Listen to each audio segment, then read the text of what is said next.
नमस्कार दोस्तों, स्वागत है आपका आज के इस धमाकेदार न्यूज बुलेटिन में। आज है 11 मई 2026 दिन है सोमवार। हम आपके लिए लेकर आए हैं देश और दुनिया की 20 बड़ी खबरें जो आपके लिए जानना बेहद जरूरी है। तो वीडियो को अंत तक जरूर देखें क्योंकि हर खबर है खास। तमिलनाडु में मुख्यमंत्री पद की शपथ लेने के बाद थलपति विजय ने तुरंत अपने चुनावी वादों को पूरा करना शुरू कर दिया।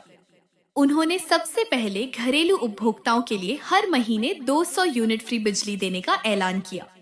इसके साथ ही उन्होंने 3 बड़े फैसलों पर साइन किए जिससे जनता को राहत मिलने की उम्मीद है। विजय सरकार की यह तेज शुरुआत आने वाले समय में और बड़े फैसलों के संकेत दे रही है।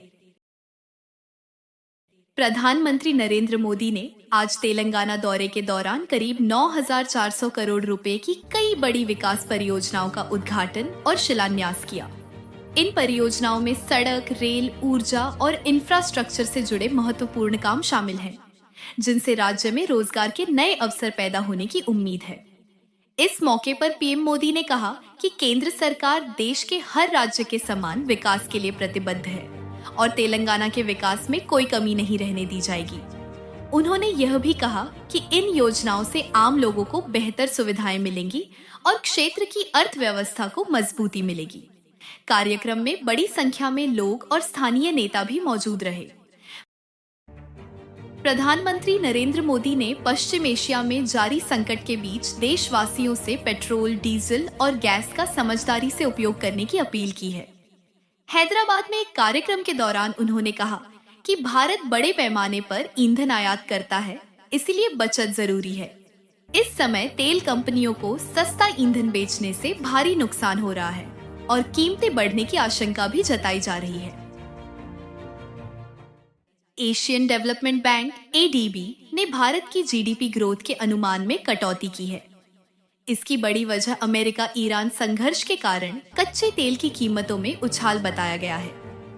एडीबी के अनुसार वैश्विक तनाव के चलते तेल की कीमतें लंबे समय तक ऊंची रह सकती हैं, जिससे भारत में महंगाई बढ़ने का खतरा है।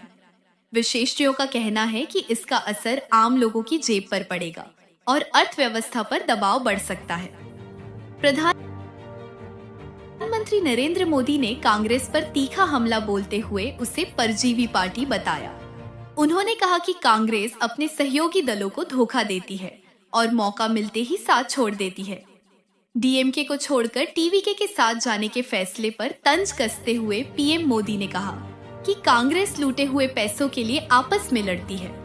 उनका यह बयान बेंगलुरु में एक कार्यक्रम के दौरान सामने आया। उत्तर प्रदेश में 10 मई को योगी आदित्यनाथ सरकार का मंत्रिमंडल विस्तार हुआ, जिसे 2027 विधानसभा चुनाव की तैयारी से जोड़कर देखा जा रहा है। इस विस्तार में 6 नए मंत्रियों को शामिल किया गया और 2 राज्य मंत्रियों को प्रमोशन मिला। बीजेपी ने इसके जरिए पिछड़ा, दलित और अल्पसंख्यक (पीडीए) समीकरण को साधने की रणनीति दिखाई है। लोकसभा चुनाव 2024 के बाद पार्टी को सामाजिक संतुलन पर ध्यान देने की जरूरत महसूस हुई थी।